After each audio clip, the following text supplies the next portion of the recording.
স্বাগতম বন্ধুরা। আপনি যখন ভাবেন ভূত আছে কি না, তখন মাথায় নানা প্রশ্ন আসে। চারপাশের গল্প, ছোটবেলায় শোনা নানা অভিজ্ঞতা মনে পড়ে। অনেক সময় মনে হয় কেউ আমাদের দেখছে, কেউ পাশে আছে, অথচ দেখা যাচ্ছে না। এই অনুভূতি নতুন নয়। শত শত বছর ধরে মানুষ এই অনুভূতি নিয়ে কথা বলছে, গল্প বলছে, গান গাইছে। আর কাহিনী ছড়িয়ে পড়েছে গ্রামের পর গ্রাম, শহরের অলিগলি পেরিয়ে, দেশের সীমানা ছাড়িয়ে।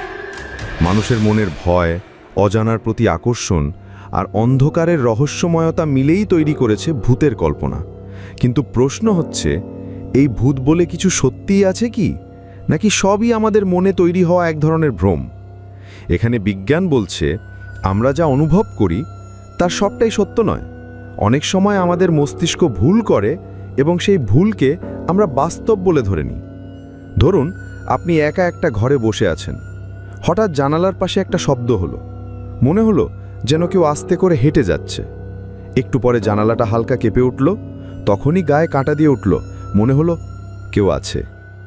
এখন আপনি যদি আগে থেকেই শুনে থাকেন এই ঘরটা ভৌতিক, তাহলে আপনার মস্তিষ্ক ওই শব্দ আর জানালার কাঁপনকে ভূতের কাজ বলে মনে করবে। অথচ হয়তো বাইরে দিয়ে হালকা বাতাস বয়ে গেছে, বা কোনো পাখা ঘরের ভেতরে পর্দা নেড়েছে।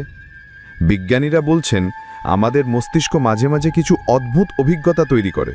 যেমন, ঘুম থেকে আধা ঘুম জাগরণ অবস্থায় উঠে যদি দেখা যায় শরীর নড়ছে না, চোখ খোলা কিন্তু কথা বলা যাচ্ছে না, তখন অনেকেই বলে বুকে কেউ বসে আছে, কেউ শ্বাস বন্ধ করে দিচ্ছে। এটা আসলে ঘুমের এক ধরনের সমস্যা, যার নাম নিদ্রা পক্ষাঘাত। এই অবস্থায় মনে হয় কেউ পাশে দাঁড়িয়ে আছে, অন্ধকারে ছায়া দেখা যায়, অথচ এটা সবই মস্তিষ্কের একটি বিভ্রান্তি। আরেকটি ঘটনা হচ্ছে, যখন চারপাশ একেবারে চুপচাপ, তখন আমাদের কান মাঝে মাঝে কিছু আওয়াজ বানিয়ে ফেলে। খুবই হালকা শব্দ, যেটা আদতে হচ্ছে না, কিন্তু মস্তিষ্ক তা শুনতে পায়। বিশেষ করে যদি আমরা খুব দুশ্চিন্তায় থাকি বা আতঙ্কিত থাকি। এর ফলে মনে হয় কেউ নাম ধরে ডাকছে বা দূর থেকে হেঁটে আসছে। এটি এক ধরনের শ্রবণ বিভ্রম, মানে কানে আওয়াজ পাওয়া, অথচ আসলে তা হয়নি। বিজ্ঞানীরা আরও বলেছেন কিছু কিছু ঘরে এমন এক ধরনের কম্পন বা শব্দ থাকে যা আমরা শুনতে পাই না, কিন্তু আমাদের শরীর তা টের পায়। এই শব্দগুলো খুব নিচু তালে হয়, যাকে বলে অধিশনির নিচে। এই ধরনের কম্পনের ফলে অনেক সময় মাথা ঘোরে, বুকে চাপ লাগে, এমনকি চোখের সামনে ঝাপসা পড়ে যায়। তখন অনেকেই ভাবে কেউ কাছাকাছি আছে, কিছু একটা অদ্ভুত ব্যাপার ঘটছে, অথচ এর সব কিছুর ব্যাখ্যা আছে বিজ্ঞানে। ধরুন, আপনি যদি একটা পুরনো বাড়িতে যান, যেখানে অনেক দিন ধরে কেউ থাকে না, বাতাসে স্যাঁতসেঁতে গন্ধ, দেয়ালের রং উঠে গেছে, রাত হলে জানালা খোলা থাকলে বাইরে থেকে পাতার খসখসানি শোনা যায়, মাঝে মাঝে দূরে কুকুর ডাকে, ঘরের মেঝে চাপ দিলেই শব্দ করে ওঠে। এই সব কিছু মিলে আমাদের মনে হয় এই ঘরটা নিশ্চয়ই ভৌতিক। কিন্তু যখন বিজ্ঞানীরা এসব পরিবেশ পরীক্ষা করেন, তখন দেখা যায় পুরনো কাঠের শব্দ, বাতাসের গতিবিধি, পোকামাকড়ে নড়াচড়া সব মিলে এসব ঘটনা ঘটে। ভূত দেখার অনেক গল্পে দেখা যায় কেউ বলে অন্ধকার একজন মানুষ দাঁড়িয়েছিল, কাছে আসতেই উধাও হয়ে গেল। কেউ বলে জানালার ধারে সাদা কাপড় পরা একটা মেয়েকে দেখা গেল, পরে আর খুঁজে পাওয়া যায়নি। এই ধরনের ছায়া দেখার অভিজ্ঞতা অনেক সময় আসে আমাদের চোখের দৃষ্টিভ্রম থেকে।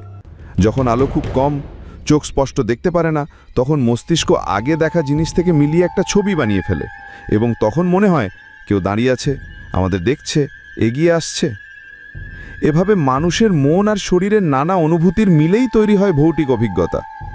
আমরা অনেক কিছু বিশ্বাস করি কারণ ছোটবেলা থেকে শুনে এসেছি, বড়রা বলেছে, বইয়ে পড়েছি, সিনেমায় দেখেছি।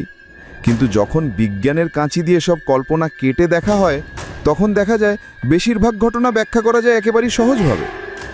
ভূত আছে কি না, এই প্রশ্নের উত্তর খুঁজতে হলে আমাদের খুঁজতে হবে সত্যি ঘটনা, যেটা পরীক্ষা করা যায়, প্রমাণ করা যায় এবং বারবার ঘটানো যায়।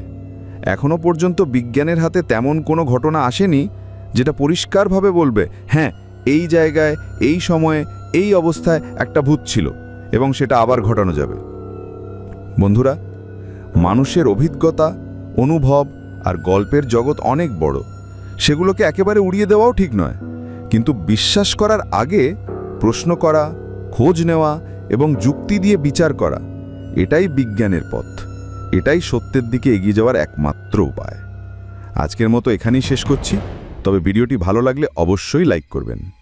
ধন্যবাদ।